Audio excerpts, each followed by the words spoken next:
let's look at how we can annihilate our quads using a barbell squat. So in order for us to bias more of your quads when performing a barbell squat, we're gonna wanna add a heel elevation. Now, what most people will do is they'll take a plate. If you have access to these bumper plates, that is great, but they'll place their foot on like so, and now we got this gap.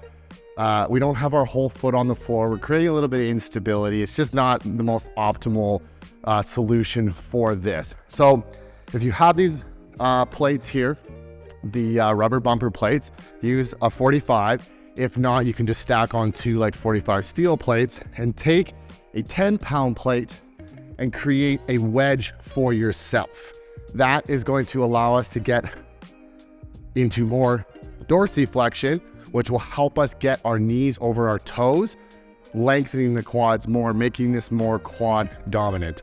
And it's a lot safer and more stable than just resting your heel on a plate. If you can afford those fancy wedges, awesome, but most people don't have access to that, so this is what we're gonna do. So when you are getting set up with quads, you want just about outside of hip width. That's because we need to get more depth. So we want our hips to be able to freely move in there, not running. We don't want our femurs to run into our pelvis. So we're gonna go just outside of hip width.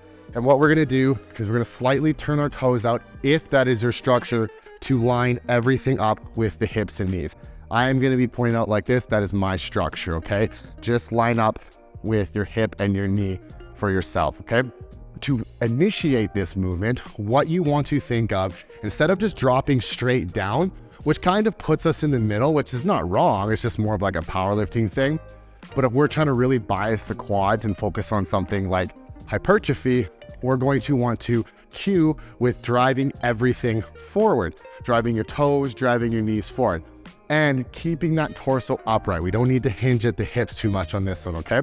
So I'm gonna come in and I'm gonna drive everything forward, and then I'm gonna sit down into that squat. So now I have a good lengthening of my quads. I'm gonna push through those toes. We are going to drive forward like this, keeping that torso upright.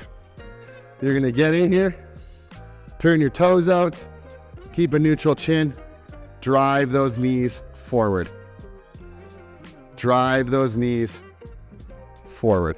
So some common mistakes that I see in this movement, or I wouldn't necessarily say it is a mistake per se, it's just not biasing the quads as much as we can, is as mentioned, people coming just dropping straight down or pushing the hips back where they have minimal knee flexion.